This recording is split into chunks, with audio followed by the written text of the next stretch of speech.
Praise the Lord. ദൈവനാമത്തിന് മഹത്വം ഉണ്ടാകട്ടെ. ദൈവസാന്നിധ്യം കൊണ്ട് അലങ്കരിക്കപ്പെട്ട നല്ല നിമിഷങ്ങളെ ഓർത്ത് ഞാൻ കർത്താവിന് നന്ദിയോടെ സ്തോത്രം ചെയ്യുകയാണ്. പ്രത്യേക ആഴ്ചതോറുമുള്ള നമ്മുടെ മീറ്റിംഗിൽ ഇന്ന് ഈ സന്ധ്യാവേളയിൽ വന്നു കൂടുവാൻ സ്വർഗത്തിലെ ദൈവം നമ്മെ ഓരോരുത്തരെയും അവിടുന്ന് സഹായിച്ചല്ലോ. പ്രത്യേക മീറ്റിംഗ് ലീഡ് ചെയ്യുന്ന പ്രിയ ചായൻ, അതുപോലെ തന്നെ എല്ലാ പ്രിയമുള്ളവർക്കും വേഗം വരുന്നവനായ യേശു കർത്താവിന്റെ നാമത്തിലുള്ള വന്ദനങ്ങളെ ഈ ധരണത്തിൽ ഞാൻ അറിയിക്കുകയാണ്. കർത്താവ് നമ്മെ ശക്തീകരിപ്പാനിടയായി തീരട്ടെ. ദൈവ വചനം മാത്രമാണ് നമ്മെ ശക്തിപ്പെടുത്തുവാൻ കഴിയത്തുള്ളൂ. അവൻ തൻ്റെ വചനത്താലും തൻ്റെ ആത്മാവിനാലും അവൻ നമ്മെ ശക്തീകരിക്കുന്ന ദൈവമാണ്. ആകയാൽ ദൈവസന്നിധിയിലായിരിക്കുന്നത് നമ്മുടെ ജീവിതത്തിൽ പല ചോദ്യങ്ങൾക്കും മറുപടികളെ ലഭിക്കുവാൻ കാരണമായി തീരും. സ്തോത്രം. ഞാൻ അധികം മുഖവരകളൊന്നും കൂടാതെ തന്നെ പ്രാർത്ഥനയെ കുറിച്ച് തന്നെയാണ് ഒന്ന് രണ്ട് കാര്യങ്ങൾ ഒന്ന് ഓർപ്പിച്ച് വേഗത്തിൽ പ്രാർത്ഥിച്ച് അവസാനിപ്പാൻ കർത്താവിൽ താല്പര്യപ്പെടുകയാണ്. മത്തായി എഴുതിയ സുവിശേഷം 26-ാം അധ്യായം അതിൻ്റെ 36 മുതൽ 46 വരെയുള്ള 11 വാക്യങ്ങൾ. സ്തോത്രം. നമുക്കെല്ലാവർക്കും വളരെ പരിചയമുള്ള ഒരു വേദഭാഗമാണ്. കർത്താവായ യേശു കർത്താവിൻ്റെ ക്രൂശീകരണത്തിന് മുൻപ് താൻ തൻ്റെ ശിഷ്യഗണങ്ങളുമായി കിദ്രോൻ തോട് കടന്ന് ഗദസ്മന എന്ന തോട്ടത്തിൽ പോയി പ്രാർത്ഥനയിൽ സമയം ചിലവിടുന്ന ഭാഗമാണ് നമുക്കവിടെ കാണാൻ സാധിക്കുന്നത്. സ്തോത്രം. ഞാൻ ഒന്നാം ഭാഗം വായിക്കാൻ ആഗ്രഹിക്കുന്നു. അനന്തരം യേശു അവരുമായി ഗദസ്മന എന്ന തോട്ടത്തിൽ ചെന്ന് ശിഷ്യന്മാരോട്, ഞാൻ അവിടെ പോയി പ്രാർത്ഥിച്ചു വരുവോളം ഇവിടെ ഇരിക്കുവീൻ എന്ന് പറഞ്ഞു. പത്രോസിനെയും സെബദി പുത്രന്മാർ ഇരുവരെയും കൂട്ടിക്കൊണ്ടു ചെന്ന് ദുഃഖിച്ചും വ്യാകുലപ്പെട്ടും തുടങ്ങി. എൻ്റെ ഉള്ളം മരണവേദന പോലെ അതിദുഃഖിതമായിരിക്കുന്നു. ഇവിടെ താമസിച്ച് എന്നോടുകൂടെ ഉണർന്നിരിക്കുവീൻ എന്ന് അവരോട് പറഞ്ഞു. പിന്നെ അവൻ അല്പം മുമ്പോട്ട് ചെന്ന് കവിണു വീണു, പിതാവേ, കഴിയുമെങ്കിൽ ഈ പാനപാത്രം എങ്കിൽ നിന്ന് നീങ്ങിപ്പോകണമേ. എങ്കിലും ഞാൻ ഇച്ഛിക്കും പോലെയല്ല, നീ ഇച്ഛിക്കും പോലെ ആകട്ടെ എന്ന് പ്രാർത്ഥിച്ചു. പിന്നെ അവൻ ശിഷ്യന്മാരുടെ അടുക്കൽ വന്ന് അവർ ഉറങ്ങുന്നത് കണ്ടു പത്രോസിനോട്, എന്നോടുകൂടെ ഒരു നാഴിക പോലും ഉണർന്നിരിക്കുവാൻ നിങ്ങൾക്ക് കഴിഞ്ഞില്ലയോ? പരീക്ഷയിൽ അകപ്പെടാതിരിക്കുവാൻ ഉണർന്നിരുന്ന് പ്രാർത്ഥിക്കുവീൻ. ആത്മാവ് ഒരുക്കമുള്ളത്, ജഡമോ ബലഹീനമത്രേ എന്ന് പറഞ്ഞു. രണ്ടാമതും പോയി, പിതാവേ, ഞാൻ കുടിക്കാതെ അത് നീങ്ങിക്കൂടാ എങ്കിൽ നിന്റെ ഇഷ്ടം ആകട്ടെ എന്ന് പ്രാർത്ഥിച്ചു. അനന്തരം അവൻ വന്ന് അവർ കണ്ണിന് ഭാരമേറുകയായി പിന്നെയും ഉറങ്ങുന്നത് കണ്ടു. അവരെ വിട്ട് മൂന്നാമതും പോയി ആ വചനം തന്നെ ചൊല്ലി പ്രാർത്ഥിച്ചു. പിന്നെ ശിഷ്യന്മാരുടെ അടുക്കൽ വന്നു, ഇനി ഉറങ്ങി ആശ്വസിച്ചു കൊള്ളുവീൻ. നാഴികയടുത്തു, മനുഷ്യപുത്രൻ പാപികളുടെ കയ്യിൽ ഏൽപ്പിക്കപ്പെടുന്നു. എഴുന്നേൽക്കുവീൻ, നാം പോകുക. ഇതാ എന്നെ കാണിച്ചു കൊടുക്കുന്നവൻ അടുത്തിരിക്കുന്നു എന്ന് പറഞ്ഞു. സ്തോത്രം. കർത്താവായ യേശു ക്രിസ്തുവിന്റെ ക്രൂശീകരണത്തിന് തൊട്ടു മുൻപ് ഈ ഗദസമന തോട്ടത്തിൽ വെച്ചാണ് താൻ പിടിക്കപ്പെടുവാനിടയായി തീർന്നത്. പ്രാർത്ഥിച്ച സ്ഥലമാണ് ഗദസമന തോട്ടം. സ്തോത്രം. കർത്താവായ യേശു കർത്താവിന്റെ ജീവിതം നമ്മൾ എടുത്തു നോക്കിയാൽ ഒരു ഗദസമനയിലെ പ്രാർത്ഥന മാത്രമല്ല നമുക്ക് കാണാൻ കഴിയുന്നത്. യേശു കർത്താവ് പലപ്പോഴും ഒറ്റയ്ക്ക് വേറിട്ട് പോയി പ്രാർത്ഥിക്കുന്ന പതിവ് തൻ്റെ ജീവിതത്തിൽ രാത്രിയുടെ അനുഭവങ്ങളിൽ, പകൽ വേളകളിലൊക്കെ പ്രാർത്ഥിക്കുന്ന ഈ അനുഭവങ്ങൾ നമുക്ക് കാണാൻ വേദപുസ്തകത്തിൽ തന്നെ അങ്ങിങ്ങായി നമുക്ക് കാണാൻ കഴിയുന്നുണ്ട്. 4 സുവിശേഷങ്ങൾക്കകത്ത് പല ഭാഗങ്ങൾക്കകത്ത് സ്തോത്രം ഭാഗങ്ങളൊക്കെ നമുക്ക് പഠിക്കുമ്പോൾ മനസ്സിലാകുന്നുണ്ട്. അപ്പോ യേശു കർത്താവ് പ്രാർത്ഥിക്കുന്നവനാണ്. ആരോട്? തൻ്റെ പിതാവായ ദൈവത്തോട് യേശു കർത്താവ് പ്രാർത്ഥിക്കുന്നത് നിരന്തരമായി തൻ്റെ ജീവിതത്തിന്റെ അകത്ത് നമുക്ക് കാണാൻ കഴിയുന്നതാണ്. ഒരു ദൈവഭക്തന്റെ ജീവിതത്തിൽ, ഒരു ദൈവ പൈതലിന്റെ ജീവിതത്തിൽ പ്രാർത്ഥന ദൈവവുമായിട്ടുള്ളൊരു ബന്ധമാണ്. ആ സമയം പ്രാർത്ഥന ദൈവവുമായിട്ടുള്ളൊരു ബന്ധമാണ്.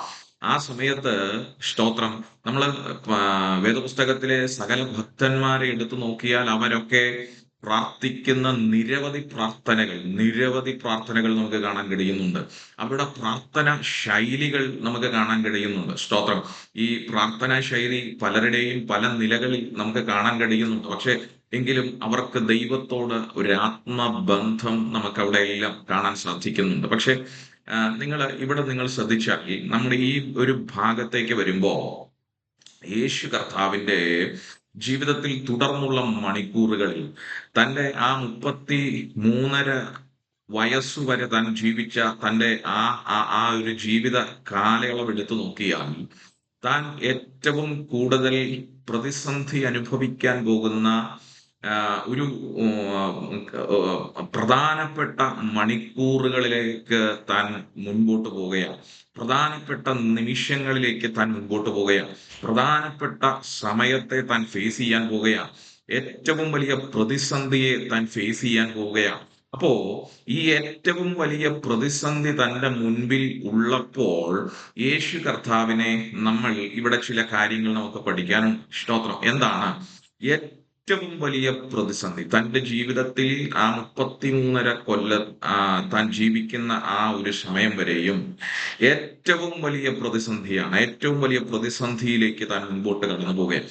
അതിനെക്കുറിച്ച് വ്യക്തമായ ബോധ്യം തന്റെ ആത്മാവിൽ തനിക്കുള്ളതുപോലെ തന്നെ തന്റെ ശിഷ്യഗണങ്ങളെയും അത് മനസ്സിലാക്കാൻ പലപ്പോഴായി ശ്രമിക്കുന്നുണ്ട്. പക്ഷേ അതിന്റെ ഗൗരവം അത്രത്തോളം തന്നെ അവരുടെ അകത്ത് വരുന്നില്ല. ആ ഗൗരവം അത്രത്തോളം തന്നെ അവരുടെ അകത്ത് വരുന്നില്ല. സ്തോത്രം. പലപ്പോഴും നമ്മുടെയൊക്കെ ജീവിതത്തിന്റെ അകത്തുമുള്ള കുഴപ്പങ്ങൾ അത് തന്നെയാണ്. ആ ഗൗരവം വേണ്ടതുപോലെ ദൈവത്തിൽ നിന്നുള്ള ദൈവിക പദ്ധതികൾക്കുള്ള ഗൗരവം അത്രമാത്രം നമ്മുടെ അകത്തും ലഭിക്കാതെ പോകുമ്പോഴാണ് സ്തോത്രം ഹല്ലേലൂയ നമ്മൾ വേണ്ട നിലകളിൽ ദൈവത്തിന് പ്രയോജനപ്പെടാൻ കഴിയാതെ പോകുന്നത് എന്നൊരു വാസ്തവമായ കാര്യം. അപ്പോൾ നിങ്ങൾ ശ്രദ്ധിക്കൂ. അപ്പോൾ യേശു കർത്താവിന്റെ പ്രധാനപ്പെട്ട ഇല്ലെങ്കിൽ തന്റെ ജീവിതത്തിൽ വെച്ച് ഏറ്റവും വലിയൊരു പ്രതിസന്ധിയുടെ അനുഭവത്തിലേക്ക് താൻ ഫേസ് ചെയ്യുകയും അവിടെ നമുക്ക് കാണാൻ കഴിയുന്ന ഒരു കാര്യം താൻ തരുന്നൊരു മെസ്സേജ് അതിനകത്ത് നമുക്ക് ലഭിക്കുന്ന ഒരു മാതൃക ആ ഏറ്റവും വലിയ പ്രതിസന്ധിയിൽ തനിക്ക് ചെയ്യാനുള്ളത് പ്രാർത്ഥനയാണ്. സ്തോത്രം. എന്ന് വെച്ചാൽ നാളിതുവരെ തന്റെ ജീവിതത്തിനകത്ത് പിതാവുമായിട്ടുള്ള ബന്ധം തന്റെ പ്രാർത്ഥനാ ജീവിതത്തിനകത്തൊക്കെ അവൻ വിഷയങ്ങളുടെ വലിപ്പം കൂടിയാലും പ്രതിസന്ധി വന്നാലും താൻ നമ്മോട് പറയുന്ന ഒരു കാര്യമേ ഉള്ളൂ, പ്രാർത്ഥന. സ്തോത്രം. പ്രാർത്ഥന. പ്രിയമുള്ളവരെ, നമ്മുടെ ജീവിതത്തിനകത്തും എത്ര വലിയ പ്രതിസന്ധി വന്നാലും നമുക്കും അത് തന്നെ ഉള്ളു കേട്ടോ, പ്രാർത്ഥന. സ്തോത്രം. അപ്പൊ നമുക്ക് യേശു കർത്താവ് ഏറ്റവും വലിയ പ്രതിസന്ധിയെ നോക്കി മുൻപോട്ട് മണിക്കൂറുകളിലേക്ക് നീങ്ങുമ്പോഴും യേശു കർത്താവ് ചെയ്യുന്നതും പ്രാർത്ഥന തന്നെയാണ്. സ്തോത്രം. ഇനി നിങ്ങൾ ശ്രദ്ധിച്ചാൽ അവിടെ താഴേക്ക് നമ്മൾ പഠിച്ചു വരുമ്പോ യേശു കർത്താവ് ശിഷ്യഗണങ്ങളെ കൊണ്ട് ഒരുവൻ ഒഴികെ ഈ ശിഷ്യഗണങ്ങളെയും കൊണ്ട് യേശു കർത്താവ് പ്രാർത്ഥിക്കാൻ ഗതസമനയിൽ വന്നു. ഇവരോട് പറയുകയാണ്, എന്റെ ഉള്ളം അതിവേദനയിലാണ്, ഞാൻ പ്രാണവേദനയിലാണ്. സ്തോത്രം. വല്ലാത്ത മാനസികമായ വധ താൻ അനുഭവിക്കുകയാണ്. താൻ വല്ലാതെ കലങ്ങിയിരിക്കുകയാണ്. നിങ്ങൾ ശ്രദ്ധിക്കണം, യോഹന്നാന്റെ സുവിശേഷം 13-ാം അധ്യായം മുതൽ നമ്മൾ എടുത്തു നോക്കിയാൽ സ്തോത്രം, നീണ്ട ചില അധ്യായങ്ങൾ തന്നെ ഫുൾ സ്റ്റോപ്പ് ഇടാതെ വിരാമം കുറിക്കാതെ തന്നെ തന്റെ ശിഷ്യഗണങ്ങളെ ഉറപ്പിക്കുന്നത് നമുക്ക് കാണുകയാണ്. പ്രിയമുള്ളവരെ, നമ്മൾ സ്തോത്രം മറ്റുള്ളവരെ ഉറപ്പിക്കുന്നത് ഒരുപക്ഷെ എങ്കിൽ നമ്മൾ നന്നായിരിക്കുന്ന ഈ അനുഭവങ്ങളിലാണ് മറ്റുള്ളവരെ നമുക്ക് ഉറപ്പിക്കാൻ കഴിയത്തുള്ളൂ. നാം തകർന്നിരിക്കുമ്പോ, മനസ്സ് വേദനിച്ചിരിക്കുമ്പോ മറ്റൊരാളെ ഒന്ന് ഒരുപക്ഷെ കൈത്താങ്ങാൻ നമുക്ക് വാക്കുകൾ പോരാതെ വരും. നമ്മൾക്ക് വാക്കുകൾ കിട്ടിയില്ല എന്ന് വന്നേക്കാം. പക്ഷെ നിങ്ങൾ ശ്രദ്ധിക്കൂ, ഇവിടെ യേശു കർത്താവ് തന്റെ അകത്ത് ഹൃദയവേദന അനുഭവിക്കുമ്പോഴും പ്രാണവേദനയിൽ താൻ ആയിരിക്കുമ്പോഴും മുൻപിൽ വലിയൊരു പ്രതിസന്ധിയെ താൻ ഫേസ് ചെയ്യാൻ പോകുമ്പോൾ പോലും തന്റെ ശിഷ്യഗണങ്ങളെ ദൈവത്തിന്റെ വാക്കുകൾ പറഞ്ഞ് ദൈവിക ഉറപ്പ് കൊടുത്ത്, മാറാത്ത വാഗ്ദത്തം അവർക്ക് കൊടുത്ത്, സ്തോത്രം, ഞാൻ സ്തോത്രം, നിങ്ങളെ വിട്ടു പോകുമെങ്കിലും ഗലീലയിൽ വെച്ച് നാം വീണ്ടും സന്ധിക്കും എന്നുള്ള കാര്യമൊക്കെ കൃത്യമായ നിലയിൽ അവരോട് പറഞ്ഞവരുടെ മനസ്സിനെ എല്ലാ നിലയിലും ഉറപ്പിക്കുന്ന, കംഫർട്ടബിൾ ആക്കുന്ന, സേഫ് ആക്കുന്ന അനുഭവങ്ങളിലൊക്കെ നമുക്ക് കാണാൻ കഴിയുന്നുണ്ട്. സ്തോത്രം. ഒരു പക്ഷേ എത്രമാത്രം അവരതിനകത്ത് യേശു കർത്താവ് ഉറപ്പിക്കുന്ന വചനമൊക്കെയാ പറഞ്ഞത്, അവരെ ബലപ്പെടുത്തുന്ന വചനമൊക്കെയാ പറഞ്ഞു കൊടുത്തത്. അത്രത്തോളം അവരെ ഉറപ്പിച്ചു. എങ്കിൽ കൂടെയും സ്തോത്രം, ആ അതിന്റെ ഗൗരവത്തിൽ അവരതിനെ ഏറ്റെടുത്തോ എന്ന് നമ്മൾ ചിന്തിക്കേണ്ടിയിരിക്കുന്നു. പലപ്പോഴും നമ്മളും അങ്ങനെ തന്നെയാണ്. ദൈവവചനം അതിന്റെ ഗൗരവത്തിലാണ് ദൈവം നമ്മോട് അറിയിക്കുന്നത്. പക്ഷെ അതിന്റെ ഗൗരവത്തിൽ നമ്മൾ അതിനെ കൈക്കൊള്ളാറുണ്ടോ എന്നത് ഒരു ഒരു ഒരു ചിന്തനീയമായ കാര്യമാണ്. അപ്പൊ നിങ്ങൾ ശ്രദ്ധിക്കുക, യേശു കർത്താവ് ഈ കാര്യങ്ങളെല്ലാം കൃത്യമായി അവരോട് പറയാനിടയായി തീർന്നു. പിന്നീട് യേശു കർത്താവ് ക്രൂശീകരണത്തിന്റെ അനുഭവത്തിലേക്ക് പോകും മുമ്പ് ഗെതസ്മനിയിൽ പ്രാർത്ഥിക്കുമ്പോഴാണ് ശിഷ്യന്മാരെ കൂട്ടിക്കൊണ്ട് പ്രാർത്ഥിക്കുമ്പോ ഇനി നിങ്ങൾ ശ്രദ്ധിക്കണം, ശിഷ്യഗണങ്ങളോട് പറയുകയാണ്, എനിക്ക് പ്രാണവേദനയിലാണ്, ഞാൻ വല്ലാതെ ഉള്ളം കലങ്ങിയിരിക്കുകയാണ് എന്നൊക്കെ ശിഷ്യഗണങ്ങളോട് പറഞ്ഞിട്ട് അവരിൽ നിന്ന് 3 പേരെയും കൂടെ പിന്നെയും കൂട്ടിക്കൊണ്ട് ഉള്ളിലേക്ക് പോവുകയാണ്. ആ ഗെതസമനയുടെ വീണ്ടും അകത്തേക്ക് മുൻപോട്ട് പോവുകയാണ്.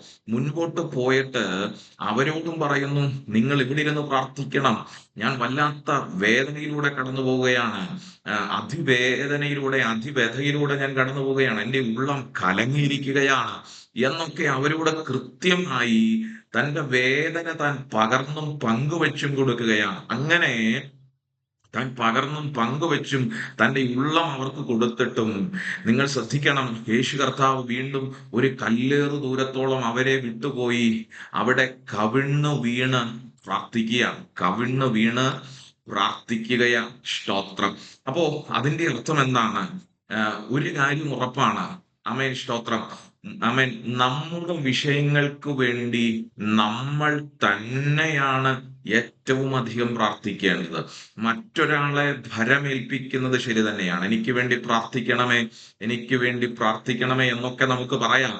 പക്ഷെ അവിടെയും നമ്മൾ തന്നെയാണ് നമ്മുടെ വിഷയങ്ങൾക്ക് സ്തോത്രം അതിന്റെ വേദനയോടുകൂടെ തന്നെ പ്രാർത്ഥിക്കേണ്ടത്. പക്ഷെ ഇന്നത്തെ ആ ഒരു സമൂഹത്തിലേക്ക്, സന്ദർഭത്തിലേക്ക് നമ്മൾ വന്നു കഴിഞ്ഞാൽ, ആത്മീയ പശ്ചാത്തലത്തിലേക്ക് വന്നു കഴിഞ്ഞാൽ, പ്രാർത്ഥിക്കാൻ മറ്റുള്ളവരെ ഏൽപ്പിച്ചിട്ട് പലപ്പോഴും നമ്മൾ ഉറങ്ങുകയും പ്രാർത്ഥിക്കാൻ മറ്റുള്ളവരെ ഏൽപ്പിക്കുന്ന അനുഭവമാണ്. പക്ഷെ ഇവിടെ അങ്ങനല്ല. യേശു കർത്താവ് തന്നെ തന്റെ വേദന പകർന്നുകൊണ്ട്, തന്റെ ആ സങ്കടം പകർന്നുകൊണ്ട്, തന്റെ ഹൃദയത്തിന്റെ വേദന പകർന്നുകൊണ്ട് യേശു കർത്താവ് പ്രാർത്ഥിക്കുന്നത് നമുക്ക് കാണാൻ സാധിക്കുന്നുണ്ട്. സ്തോത്രം. ഇനി ഈ യേശു കർത്താവ് തന്നെ മുൻപോട്ട് വരുമ്പോ യേശു കർത്താവ് പ്രാർത്ഥനയുടെ ഇടയിൽ തന്നെ ശിഷ്യഗണങ്ങളെ ശ്രദ്ധിക്കുന്നത് കണ്ടപ്പോൾ അവര് ഉറങ്ങുന്നതായിട്ടാണ് യേശു കർത്താവ് കണ്ടത്. ഉറങ്ങുന്നതായിട്ടാണ് കണ്ടത്. സ്തോത്രം. ഈ ഉറങ്ങുന്ന കാഴ്ചയൊക്കെ കണ്ടു വീണ്ടും അവരെ എഴുന്നേൽപ്പിക്കുകയാണ്. സ്തോത്രം. എന്നിട്ടോ യേശു കർത്താവ് അവരുടെ കൂടെ ഇരിക്കുകയല്ല, അവരെ ഉണർത്തിയിട്ട് യേശു കർത്താവ് വീണ്ടും ചെന്ന് പ്രാർത്ഥിക്കുന്നു. യേശു കർത്താവ് പ്രാർത്ഥിക്കുന്നു, പിന്നീടും മടങ്ങി വരുന്നു. ശിഷ്യഗണങ്ങൾ ആ അവസ്ഥയിൽ തന്നെ, ആ ഉറക്കത്തിൽ തന്നെ വീണ്ടും തുടരുന്ന കാഴ്ചയാണ്. അങ്ങനെ ഏകദേശം ഒരു 3 വട്ടമോളം യേശു കർത്താവ് അങ്ങനെ വന്ന ശിഷ്യഗണങ്ങളോട് പറയുന്നത് നമുക്ക് ഈ സുവിശേഷങ്ങളുടെ പശ്ചാത്തലത്തിൽ മനസ്സിലാക്കിയാൽ നമുക്ക് കാണാൻ കഴിയുന്നുണ്ട്. ഇപ്പോ യേശു കർത്താവ് വന്ന് അവരെ ഉണർത്തിയിട്ട് വീണ്ടും പോയി താൻ അതേ നിലയിൽ തന്നെ പ്രാർത്ഥനയിൽ തുടരുകയാണ്. നമ്മളൊക്കെ ചെയ്യുന്നത്, സ്തോത്രം, കൂടെ ഇരിക്കുന്നവർക്ക് ക്ഷീണം ഉണ്ടെങ്കിൽ നമുക്ക് അതിനേക്കാൾ വലിയ ക്ഷീണം. സ്തോത്രം. ചുരുക്കി പറഞ്ഞാൽ നമ്മൾ ചെയ്യാനുള്ള സാധ്യത, അങ്ങനെ ഉറങ്ങുന്നവരെ ഒരു ഭൂരിപക്ഷം ഉറങ്ങുന്ന കാഴ്ച നമ്മൾ കണ്ടാൽ നമ്മളും കൂടെ കിടന്നുറങ്ങുകയല്ലാതെ നമ്മൾ എഴുന്നേൽപ്പിക്കാനൊന്നും നമ്മൾ ശ്രമിക്കത്തില്ല എന്നുള്ളതാണ് വാസ്തവമായ കാര്യം. നിങ്ങൾ ശ്രദ്ധിക്കുക, യേശു കർത്താവ് ആ ഉറക്കം കണ്ടപ്പോ തന്റെ അകത്ത് ആ മടി കയറിയില്ല. തന്റെ അകത്ത് ആ ആ ആ ആ ഒരു ഒരു ഒരു മന്ദത കയറിയില്ല. പ്രിയമുള്ളവരെ, നമ്മുടെ ആത്മീക ജീവിതം കൂടെയുള്ളവരുടെ ആത്മീക അനുഭവം പോലെ ഒരിക്കലും നമ്മിലേക്ക് പകരപ്പെടാനിടയായി തീരരുത്. നമ്മുടെ ആത്മീക ജീവിതം എപ്പോഴും ദൈവവുമായി ബന്ധപ്പെട്ടതായിരിക്കണം. ദൈവവുമായി ബന്ധപ്പെട്ടതായിരിക്കണം. സ്തോത്രം. കരമുയർത്തി ദൈവസന്നിധിയിൽ നന്ദിയോടൊരു സ്തോത്രം പറയാൻ കഴിയുമോ? അപ്പോ നിങ്ങളുടെ മുൻപിൽ പലരും ആത്മീകമായ അനുഭവത്തിൽ ഉറക്കം നടിക്കുന്നവരും, ആമേൻ, സ്തോത്രം, എരിവ് കുറവുള്ളവരും, ആത്മീകമായൊക്കെ മന്ദതയും മയക്കം അനുഭവിക്കുന്നവരെയൊക്കെ നിങ്ങൾ കണ്ടാൽ നിങ്ങൾ ആത്മീകമായി മന്ദഗതിയിലാകരുത്, ആത്മീയമായ മയക്കത്തിലേക്കായി പോകരുത്. മറിച്ച് നമ്മുടെ അകത്തുള്ള ഉണർവ് അവരുടെ അകത്തേക്ക് പകരണം. നമ്മുടെ അകത്തുള്ള ഉണർവ് അവരുടെ അകത്തേക്ക് പകരണം. ഒരിക്കലും അവരുടെ അകത്തുള്ള മയക്കം കണ്ടുകൊണ്ട് നമ്മളും മയങ്ങി പോകാനിടയാകരുത്. മനസ്സിലാകുന്നുണ്ടോ? നന്ദിയോടെ ദൈവത്തിന് സ്തോത്രം ചെയ്യാനിടയായി തീരട്ടെ. അപ്പോ ശ്രദ്ധിക്കുക, യേശു കർത്താവ് അവരെ വന്ന് ഉണർത്തി. ഇനി യേശു കർത്താവ് ദൈവത്തോട് പ്രാർത്ഥിക്കുന്ന ഒരു കാര്യമുണ്ട്. അവിടെ ഒരു കാര്യം ഒന്ന് പറഞ്ഞിട്ട് നമ്മൾ ഈ ഭാഗത്തേക്ക് വരും. യേശു കർത്താവ് പ്രാർത്ഥിക്കുകയാണ്. എന്താ ആ പ്രാർത്ഥനയ്ക്കകത്ത്? നിങ്ങൾ ശ്രദ്ധിക്കണം, 39-ാമത്തെ വാക്യത്തിൽ പിന്നെ അവൻ അല്പം മുമ്പോട്ട് ചെന്ന് കവിണ്ണു വീണ്, പിതാവേ, കഴിയും എങ്കിൽ ഈ പാനപാത്രം എങ്കിൽ നിന്ന് നീങ്ങിപ്പോകണമേ. എങ്കിലും എങ്കിലും ഞാൻ ഇച്ഛിക്കും പോലെയല്ല, നീ ഇച്ഛിക്കും പോലെ ആകട്ടെ എന്ന് പ്രാർത്ഥിച്ചു. അതെന്താ? പ്രതിസന്ധി വലുതായപ്പോ, ക്രൂശിനോടടുത്തപ്പോൾ യേശു കർത്താവ് പാനപാത്രം നീങ്ങിപ്പോകാൻ, ആ ക്രൂശിൽ നിന്നൊരു ഒഴിവ് കഴിവുള്ളവനാകാൻ ആഗ്രഹിക്കുകയാണോ? അല്ല. ഒരിക്കലും നമുക്ക് ഒരുപക്ഷെ വായിക്കുമ്പോൾ അതിന്റെ ഔട്ടർ സർഫസിൽ നിന്ന് അങ്ങനെ ഒരു അർത്ഥം നമുക്ക് കിട്ടിയാൽ അതിന് സ്തോത്രം, യഥാർത്ഥമായ ഒരു അർത്ഥമുണ്ട്. എന്തെന്നറിയാമോ? യേശു കർത്താവ് പിതാവിനോട് പ്രാർത്ഥിക്കുകയാണ്, കർത്താവേ, കഴിയുമെങ്കിൽ ഈ പാനപാത്രം എങ്കിൽ നിന്ന് നീങ്ങി പോകണമേ. എങ്കിലും എന്റെ ഹിതമല്ല, നീ ഇച്ഛിക്കും പോലെ ആകട്ടെ എന്ന് കർത്താവ് പിതാവിനോട് പ്രാർത്ഥിക്കുക. എന്താ അതിന്റെ അർത്ഥം എന്നറിയാമോ? ഈ കഴിയുമെങ്കിൽ നീങ്ങി പോകണമേ എന്ന് പ്രാർത്ഥിക്കുന്നതിന്റെ ഒരു കാരണമുണ്ട്. എന്തെന്നറിയാമോ? അത് നമുക്ക് മനസ്സിലാകുന്നതിന് വേണ്ടിയിട്ടാണ്, നമ്മൾ ഗ്രഹിക്കുന്നതിന് വേണ്ടിയിട്ടാണ് യേശു കർത്താവ് ആ നിലകളിൽ പ്രാർത്ഥിച്ചത്. നമുക്ക് എന്താ മനസ്സിലാകേണ്ടത്? സ്തോത്രം, യേശുവിനെ അംഗീകരിക്കുന്ന, അവനെ പിൻപറ്റുന്ന ഈ ലോകത്തോട് അവന് പറയാനുള്ള ഒരു കാര്യം, ഒരു മെസ്സേജ് അതിനകത്തുണ്ട്. എന്താ മെസ്സേജ് എന്നറിയാമോ? സ്തോത്രം, പിതാവിനോട് പ്രാർത്ഥിക്കുക, കർത്താവേ, കഴിയുമെങ്കിൽ ഈ പാനപാത്രം എങ്കിലും നീക്കണമേ. എന്ന് വെച്ചാൽ എന്താ ഈ പാനപാത്രം?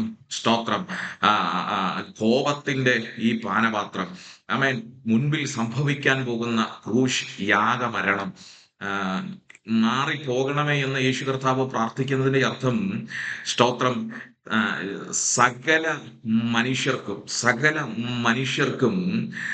സ്തോത്രം, യേശു കർത്താവ് ഈ ഭൂമിയിലേക്ക് വന്നത് തന്നെ രക്ഷണ്യ പദ്ധതിക്ക് വേണ്ടിയിട്ടാണ്. തന്റെ പുത്രനെ ഈ ലോകത്തിലേക്ക് അയച്ചത് തന്നെ സകല മാനവന്റെയും വിടുതലിനും വീണ്ടെടുപ്പിനും രക്ഷയ്ക്കും വേണ്ടിയിട്ടാണ് എന്നത് സംശയം കൂടാത്ത കാര്യം തന്നെയാണ്. അപ്പോ ഇവിടെ യേശു കർത്താവ് പ്രാർത്ഥിക്കുമ്പോൾ അതിന്റെ അർത്ഥം, പിതാവ് അവിടെ മൗനം പാലിക്കുകയാണ്. സ്തോത്രം. എന്ന് വെച്ചാൽ പുത്രന്റെ പ്രാർത്ഥനയ്ക്ക് മുൻപിൽ പാനപാത്രം നീങ്ങിപ്പോകുന്നില്ല. പുത്രന്റെ പ്രാർത്ഥനയ്ക്ക് മുമ്പിൽ എന്നാൽ ക്രൂശ് നീങ്ങിപ്പോകുന്നില്ല. പുത്രന്റെ പ്രാർത്ഥനയ്ക്ക് മുമ്പിൽ മറ്റ് യാതൊരു വഴിയും അവിടെ കാണുന്നില്ല. എന്താ? പിതാവ് പുത്രന്റെ ആ പ്രാർത്ഥനയ്ക്ക് മുമ്പിൽ, എന്നാൽ ക്രൂശീകരണം, എന്റെ പുത്രന്റെ പ്രാർത്ഥനയാണ്, ക്രൂശീകരണം നീക്കാം, സ്തോത്രം, ഈ പാനപാത്രത്തെ നീക്കാം എന്നൊന്നുമല്ല അവിടെ നമുക്ക് കാണാൻ കഴിയുന്നത്. പിതാവിന്റെ തികഞ്ഞ മൗനം നമുക്ക് അവിടെ കാണുകയാണ്, അല്ലെ? പിതാവിന്റെ തികഞ്ഞ മൗനം നമുക്ക് അവിടെ കാണുന്നു. സ്തോത്രം. എന്താ അതിലൂടെ അർത്ഥമാക്കുന്നത് ഇത്രയേ ഉള്ളൂ. ഒന്ന്, ആമേൻ, സ്തോത്രം, ക്രൂശ് മരണത്തിലൂടെയല്ലാതെ ഒരു രക്ഷ മനുഷ്യകുലത്തിനില്ല. യേശു കർത്താവ് പ്രാർത്ഥിക്കുന്നു, കഴിയുമെങ്കിൽ. എന്ന് വെച്ചാൽ മനുഷ്യന് മറ്റ് വിധേന എന്തെങ്കിലും ദൈവത്തിന് ചെയ്യുവാൻ കഴിയുമോ? മറ്റ് വിധേനയുള്ള ദൈവത്തിന് മറ്റു വിധേന മനുഷ്യനെ വീണ്ടെടുക്കുവാൻ കഴിയുമോ? ഇല്ല. സ്തോത്രം. അതായത് ദൈവത്തിന്റെ മുമ്പിൽ തന്റെ പുത്രനെ തകർത്ത് ആ രക്തത്തിലൂടെ സ്തോത്രം മനുഷ്യനെ വീണ്ടെടുക്കുക എന്ന ഒറ്റ കാര്യം മാത്രമേ ഉള്ളൂ. അർത്ഥാൽ പിതാ സ്വന്തം പുത്രനിലൂടെയല്ലാതെ, നമ്മുടെ കർത്താവായ യേശുവിലൂടെയല്ലാതെ മറ്റൊരു വഴി ദൈവം വെച്ചിട്ടില്ല. സ്തോത്രം.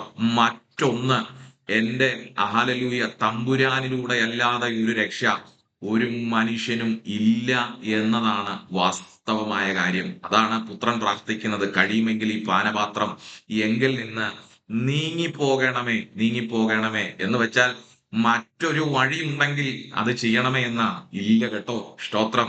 അതാണ് പുത്രനോട് പ്രാർത്ഥിക്കുന്നതിലൂടെ നമുക്ക് മനസ്സിലാകുന്ന, നമുക്ക് തരുന്നൊരു മെസ്സേജ്. സ്തോത്രം. പുത്രനിലൂടെ അല്ലാതെ ഒരു രക്ഷ ഉലകത്തിലില്ല. സ്തോത്രം. ദൈവം വെച്ചിരിക്കുന്ന മറ്റൊരു വഴിയും ഇല്ല. പുത്രൻ തകർന്നതിലൂടെയല്ലാതെ, പുത്രൻ ക്രൂശിൽ നമുക്ക് വേണ്ടി ജീവൻ അർപ്പിച്ചതിലൂടെ അല്ലാതെ, അവൻ പുത്രൻ നമുക്ക് വേണ്ടി അവൻ യാഗമായി തീർന്നതിലൂടെ അല്ലാതെ മറ്റൊരു യാഗവും നമുക്ക് വേണ്ടിയില്ല. സ്വന്തം പുത്രനെ തകർത്തതിലൂടെ പിതാവ് അത് വെളിപ്പെടുത്തുവാനിടയായി തീർന്നു. നമുക്കേവർക്കുമുള്ള രക്ഷ സ്വപുത്രനിലൂടെ നമുക്ക് നേടിത്തരുവാനിടയായി തീർന്നു. സ്തോത്രം. നന്ദിയോടെ ദൈവത്തിന് ഇന്ന് രാത്രിയിൽ ഒരു സ്തോത്രം പറയാമോ? അതെ, ഹല്ലേലൂയ. സ്വന്തം പുത്രനിലൂടെ അവൻ നമുക്ക് ഹല്ലേലൂയ വീണ്ടെടുപ്പ് സാധ്യമാക്കി. അവൻ രക്ഷ സാധ്യമാക്കി.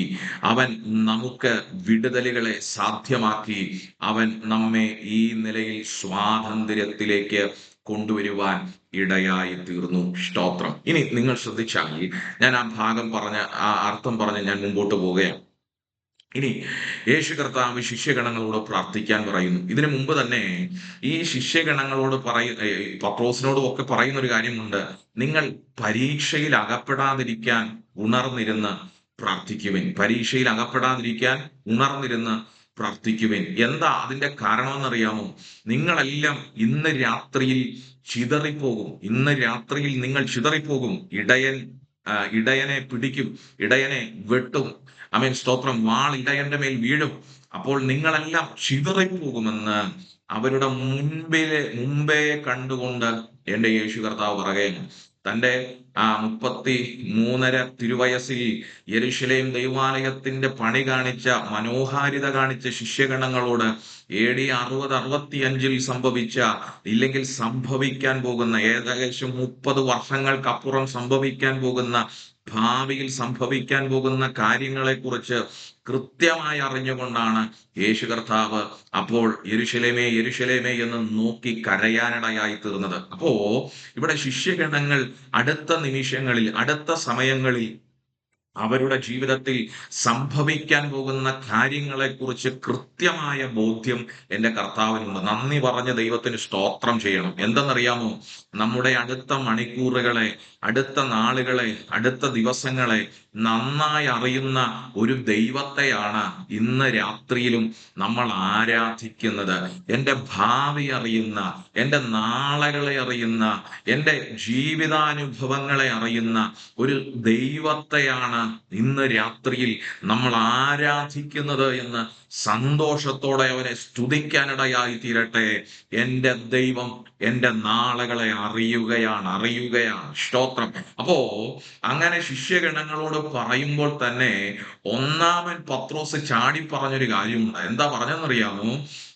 സ്തോത്രം. ഹല്ലേലൂയ. അതൊക്കെ അങ്ങനെയൊക്കെ സംഭവിച്ചാൽ ഞങ്ങള് സ്തോത്രം വെറുതെ ഇരിക്കത്തൊന്നുമില്ല. ഞാൻ മുമ്പിൽ വരും. എന്നിട്ടോ സ്തോത്രം. ഹല്ലേലൂയ.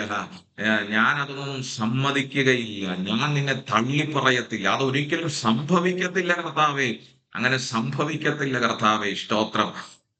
അത് അവരുടെ ഹൃദയത്തിൽ നിന്ന് തന്നെയാണ് അവർ പറഞ്ഞത് കേട്ടോ. സ്തോത്രം. മറ്റുള്ള ശിഷ്യന്മാരും അതിനെ സപ്പോർട്ട് ചെയ്തുകൊണ്ട് പിന്താങ്ങിക്കൊണ്ട് അവര് പറഞ്ഞു അത് തന്നെയാണ് ഞങ്ങൾക്കും പറയാനുള്ളത്. പത്രോസ് എടുത്ത തീരുമാനം തന്നെയാണ് ഞങ്ങളും എടുത്തിരിക്കുന്നത്. ഞങ്ങൾ ഒരിക്കലും വിട്ടു പിന്മാറത്തില്ല. ഞങ്ങൾ ഒരിക്കലും മാറിപ്പോകത്തില്ല. കർത്താവെ, നീ അങ്ങനെയൊക്കെ പറഞ്ഞത് ശരി തന്നെയാണ്. പക്ഷെ ഞങ്ങൾക്ക് അതിനകത്തൊരു തീരുമാനമുണ്ട്. നിങ്ങൾ ശ്രദ്ധിക്കണം. യേശു കർത്താവ് പറയുകയാണ്, സംഭവിക്കാൻ പോകുന്ന ഒരു പ്രതിസന്ധിയാണ്, സംഭവിക്കാൻ പോകുന്ന ഒരു കാര്യമാണ്, നടക്കാൻ പോകുന്ന ഒരു കാര്യമാണ്. എന്താ കാര്യം? എല്ലാവരും ചെതറും, എല്ലാവരും ചെതറും. സ്തോത്രം. അങ്ങനെ സംഭവിക്കാൻ പോകുന്ന ആ ഒരു വിഷയത്തെ, ആ നടക്കാൻ പോകുന്ന കാര്യത്തിന് യേശു കർത്താവ് പറയുന്നു അത് നടക്കാൻ പോവുകയാണ്, സംഭവിക്കാൻ പോവുകയാണ്. പക്ഷേ ശിഷ്യഗണങ്ങൾ പറയുകയാണ്, അങ്ങനെ ആ പ്രതിസന്ധി ഉണ്ടെങ്കിൽ ഞങ്ങൾക്ക് അതിനകത്തൊരു തീരുമാനമുണ്ട്. ഞങ്ങൾക്ക് അതിനകത്ത് ഒരു തീരുമാനമുണ്ട്. എന്താ? അങ്ങനെ ചിതറുന്ന ഒരു വിഷയം വന്നാൽ, അങ്ങനെ ഇടറുന്ന ഒരു വിഷയം വന്നാൽ, അങ്ങനെ ഇടയനെ പിടിച്ചാൽ, അങ്ങനെ ഇടയനെ ഞങ്ങളിൽ നിന്ന് തകർത്താൽ, ഞങ്ങൾ അങ്ങനെയൊന്നും വിട്ടുതരത്തില്ല. ഞങ്ങളും കൂടെ ജീവനെ വെച്ച് തരും. സ്തോത്രം. ഞങ്ങളും കൂടെ, ഞങ്ങൾക്ക് അതിനകത്തൊരു തീരുമാനമുണ്ട്. പ്രിയമുള്ളവരെ, പ്രതിസന്ധികൾക്കകത്ത് തീരുമാനങ്ങൾ നല്ലതാണ്. പക്ഷേ ആ തീരുമാനങ്ങൾക്കകത്ത് നിൽക്കണമെങ്കിൽ അവിടെയാണ് കർത്താവ് പറഞ്ഞത്, പരീക്ഷയിൽ അകപ്പെടാതിരിക്കാൻ ഉണർന്നിരുന്ന് പ്രാർത്ഥിപ്പീൻ. സ്തോത്രം. നമ്മളും അത് തന്നെയല്ലേ പറയുന്നേ? ഞങ്ങൾ തീരുമാനമുള്ളവരാ. കുഞ്ഞുങ്ങളെ, തീരുമാനമുള്ളവരെ നിർത്തണമെങ്കിൽ, തീരുമാനമുള്ളവർ നിൽക്കണമെങ്കിൽ, തീരുമാനമുള്ളവർ ആത്മീയത്തിൽ മുൻപോട്ട് പോകണമെങ്കിൽ പ്രാർത്ഥനയാണ് അതിന്റെ പിൻബലം. സ്തോത്രം. ഹല്ലേലൂയ. ഇന്ന് രാത്രിയിൽ നന്ദിയോടൊരു സ്തോത്രം പറയാൻ കഴിയും. എന്ത് എന്ത് ഗൗരവമായ കാര്യമാണ്. നിങ്ങൾ ആ ഭാഗത്തിൽ എന്നോടൊപ്പം വരണം. ആ വചനത്തെ നിങ്ങളുടെ മൈൻഡിനകത്ത് അത് അയവിറക്കണം. മൈൻഡിനകത്ത് അത് വർക്കൗട്ട് ചെയ്യണം. എന്ത് കാര്യമാണ് അവര്, യേശു കർത്താവ് പറയുകയാണ്, അതെ, ഇന്ന് രാത്രിയിൽ നിങ്ങൾ ചിതറും. സ്തോത്രം. നിങ്ങൾ തകരും, നിങ്ങൾ ഉടയും, നിങ്ങൾ മാനസികമായി തകരും. അതിനു വേണ്ടിയിട്ടാണ് മുൻപേ അവരെ ഉറപ്പിക്കുന്ന കാര്യങ്ങളെല്ലാം പറഞ്ഞത്. പക്ഷെ അവര് പറയുകയാണ്, അങ്ങനെ ഒരു പ്രതിസന്ധി വന്നാൽ, അങ്ങനെ ഒരു പ്രയാസം വന്നാൽ, കർത്താവെ, ഞങ്ങൾക്കൊരു തീരുമാനമുണ്ട്, ഞങ്ങൾക്കൊരു സ്റ്റാൻഡ് ഉണ്ട്. സ്തോത്രം. ഇത് തന്നല്ലേ നമ്മുടെ ആത്മീയ ജീവിതത്തിന്റെ അനുഭവം? നമുക്കൊരു സ്റ്റാൻഡ് ഉണ്ട്, നമുക്കൊരു തീരുമാനമുണ്ട്. കുഞ്ഞെ, ആ തീരുമാനവും സ്റ്റാൻഡും ഒക്കെ വർക്കൗട്ട് ആകണമെങ്കിൽ, സ്തോത്രം, അതാ നമ്മൾ ചിന്തിക്കേണ്ടത്. ആ തീരുമാനവും നമ്മൾ എടുത്തിരിക്കുന്ന സ്റ്റാൻഡും വർക്കൗട്ട് ആകണമെങ്കിൽ പ്രാർത്ഥന വേണം. Hallelujah, hallelujah. സ്തോത്രം. ശ്രദ്ധിക്കൂ, തീരുമാനമുള്ളവർക്ക് എന്ത് സംഭവിച്ചു? തീരുമാനമുള്ളവർ മുഴുവനും, സ്തോത്രം, തകർന്നടിയുന്ന ഒരു കാഴ്ചയല്ലേ കണ്ടേ? നമുക്ക് തീരുമാനങ്ങൾ വേണം, നമുക്ക് ഉറപ്പ് വേണം. പക്ഷേ ആ ഉറപ്പിനെ സപ്പോർട്ട് ചെയ്യാൻ ദൈവത്തിൽ നിന്നുള്ള ശക്തി വേണം കേട്ടോ. നമ്മുടെ തീരുമാനങ്ങളാകരുത്. അതാണ് എഫെസ്യ ലേഖനം പറയുന്നത്, കൃപയാലല്ലോ നിങ്ങൾ വിശ്വാസം മൂലം രക്ഷിക്കപ്പെട്ടിരിക്കുന്നത്. ഇനി ഞങ്ങൾ വിശ്വസിച്ചത് കൊണ്ടാണ് ഞങ്ങൾ രക്ഷിക്കപ്പെട്ടത് എന്ന് പറയുമ്പോൾ അടുത്ത വാക്യം കൂടെ, അതിനെ കൂടെ ക്ലിയർ ചെയ്ത് അപ്പോസ്തലനായ പൗലോസ് പറയുകയാണ്, അതിനും നിങ്ങൾ കാരണമല്ല. മനസ്സിലാകുന്നുണ്ടോ? അതിനും നിങ്ങൾ കാരണമല്ല. എന്ന് വച്ചാൽ നിൽക്കുന്നതിന്റെ എ ടു ഇസഡ് കാരണം എന്ന് പറയുന്നത് സ്വർഗത്തിലെ ദൈവമാണ്. ഇന്ന് രാത്രിയിൽ നന്ദിയോടെ ദൈവത്തിന് സ്തോത്രം ചെയ്യണം. എന്നെ ഇതുവരെ കൊണ്ടുവന്ന് ഇതുവരെ നിർത്തിയത് എന്റെ കഴിവല്ല. കുഞ്ഞുങ്ങളെ, നമുക്ക് ഏറ്റവും ഉറപ്പേറിയ തീരുമാനങ്ങൾ ഉണ്ടാകാം, ഏറ്റവും ഉറപ്പേറിയ സ്റ്റാൻഡ് നമുക്കുണ്ടാകാം. പക്ഷെ ആ സ്റ്റാൻഡിനകത്ത് നിൽക്കണമെങ്കിൽ കൃപ കൂടിയേ തീരൂ. ആ തീരുമാനങ്ങൾക്കകത്ത് മുൻപോട്ട് പോകണമെങ്കിൽ പ്രാർത്ഥന കൂടിയേ തീരൂ. സ്തോത്രം. ഉറപ്പില്ലായിരുന്നോ? അവർക്ക് തീരുമാനങ്ങൾ ഇല്ലായിരുന്നോ? അവർക്ക് മുൻപോട്ട് വരുന്ന വിഷയങ്ങളെ നേരിടാൻ അവർക്ക് തീരുമാനങ്ങൾ ഇല്ലായിരുന്നോ? ഉണ്ടായിരുന്നേ, തീരുമാനം ഉണ്ടായിരുന്നു. അതല്ല പത്രോസ് പറഞ്ഞു, ഞാൻ ഞാൻ മുമ്പിൽ നിൽക്കും, ഞാൻ ജീവനെ വെച്ചു തരും. പക്ഷേ പ്രതിസന്ധി വരുമ്പോ തകർന്നു പോകുന്ന ഒരു കാഴ്ചയാണ് കണ്ടത്. എന്റെ കാരണം എന്തെന്നറിയാമോ? തീരുമാനം ഉണ്ടായിരുന്നു, പ്രാർത്ഥനയില്ലായിരുന്നു. സ്റ്റാൻഡ് ഉണ്ടായിരുന്നു, പ്രാർത്ഥനയില്ലായിരുന്നു. സ്തോത്രം. അവർക്ക് ഉറപ്പുണ്ടായിരുന്നു, പ്രാർത്ഥനയില്ലായിരുന്നു. ഇന്ന് പകൽ പ്രാർത്ഥന കൂടാതെ ഒരു തീരുമാനവും നിൽക്കില്ല. പ്രാർത്ഥന കൂടാതെ ഒരു സ്റ്റാൻഡും നിൽക്കില്ല. പ്രാർത്ഥന കൂടാതെ ഒരു ഉറപ്പും നിൽക്കില്ല. പ്രാർത്ഥനയാണ് എല്ലാത്തെയും ഉറപ്പിക്കുന്നത്. പ്രാർത്ഥനയാണ് എല്ലാത്തെയും നിർത്തുന്നത്. ദൈവം നിങ്ങളെ ആ നിലയിൽ സഹായിക്കട്ടെ. നിങ്ങളുടെ ആത്മീയ ജീവിതത്തിൽ നിങ്ങൾ എടുത്തിരിക്കുന്ന തീരുമാനങ്ങളിൽ, നിങ്ങൾ എടുത്തിരിക്കുന്ന ഉറപ്പിൽ നിങ്ങൾക്ക് മുൻപോട്ട് പോകാൻ സർവശക്തനായ ദൈവം സകലവിധ കൃപകളും തന്ന് അനുഗ്രഹിക്കട്ടെ. ഈ വചനത്താൽ നിങ്ങൾ ബ്ലസ് ചെയ്യട്ടെ. നിങ്ങളുടെ മൈൻഡിൽ നിന്ന് അത് മാറിപ്പോകരുത്. തീരുമാനം കൊണ്ട് വിശ്വാസ ജീവിതം മുൻപോട്ട് ഓടിക്കാൻ കഴിയില്ല. തീരുമാനത്തെ സാധൂകരിക്കുന്ന, തീരുമാനത്തെ ബാക്ക് സപ്പോർട്ട് ചെയ്യുന്ന പ്രാർത്ഥന കൂടെ ഉണ്ടെങ്കിലാണ് തീരുമാനം പോലും നിൽക്കത്തുള്ളൂ. പ്രാർത്ഥന ഉണ്ടെങ്കിൽ മാത്രമാണ് നിങ്ങൾ എടുത്ത തീരുമാനത്തിനകത്ത് നിങ്ങൾക്ക് ഉറച്ചു നിൽക്കാൻ പോലും കഴിയത്തുള്ളൂ. ആ കൃപ പ്രാപിച്ചുകൊണ്ട് ദൈവസന്നിധിയിൽ സമയം കണ്ടെത്തി പ്രാർത്ഥിപ്പാൻ ദൈവം നിങ്ങളെ ഓരോരുത്തരെയും ഈ വചനങ്ങളാൽ സഹായിക്കട്ടെ. God bless you.